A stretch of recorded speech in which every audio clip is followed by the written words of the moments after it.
working as a psychotherapist for 40 years, and 20 of those dedicated to a couple's laboratory.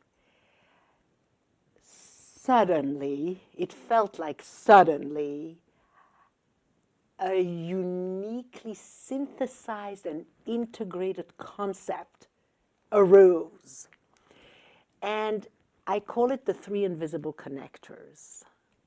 And the three invisible connectors are, in a sense, a kind of paradigm shift in relationship, because it says that we feel connected through some invisible connectors. And I'm going to talk about them. But I want to say first that the ground of being of this way of life is the idea that we are wired for connection. As human beings, our essence is in connection. We are born in connection. We are wired for connection. Connection is our essence. And when we get disconnected, it hurts because we're not living in our human essence. And therefore, we must know how to reconnect.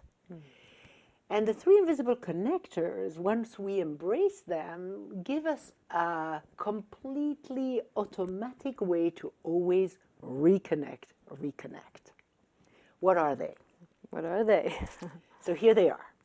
First of all, the relational space. The relational space is this field here between the two of us, which isn't just between the two of us because it expands and it is everywhere, really, this field that is between the two of us. And you and I, in our relationship right now and in our interview, must honor the space.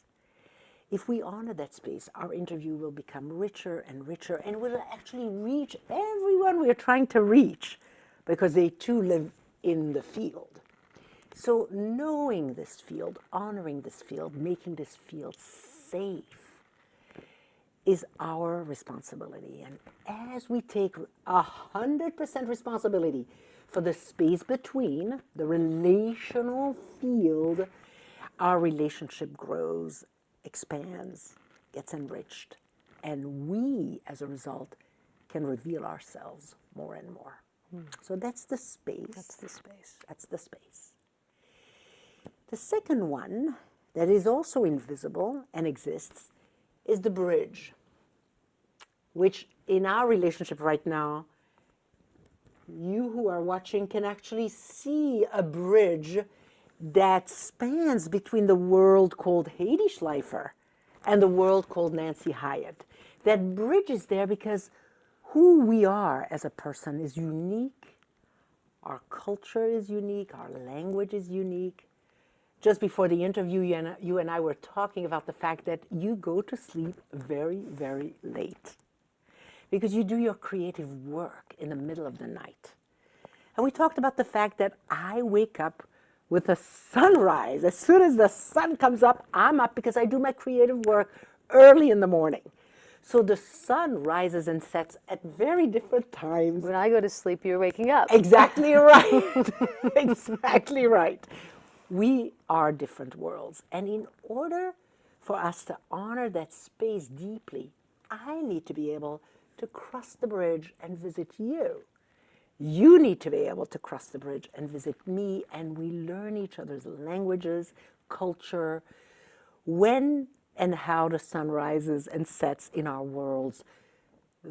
Get to know each other, really get to know each other as tourists who come with unbelievable curiosity and open-heartedness to the other. So that's the bridge.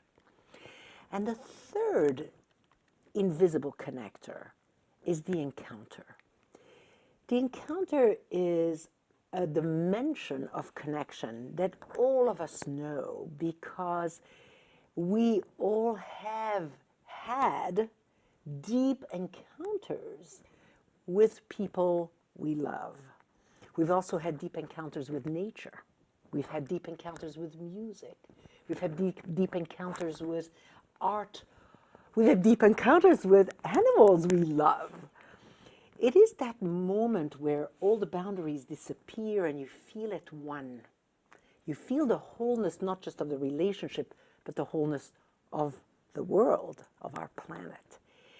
And the third invisible connected, the encounter, is the reason to actually honor the space and cross the bridge, is to ultimately have that encounter with another person, particularly the person you live with, you love, your partner, to have that encounter and slowly but surely, through honoring the field and crossing the bridge, to live more and more in the encounter zone. That when you live in the encounter zone, you actually feel your connection to the other person, but to everything, to everyone. Your place in the planet. Yes. Your citizenship. Yes. As a planetary being. As a planetary being.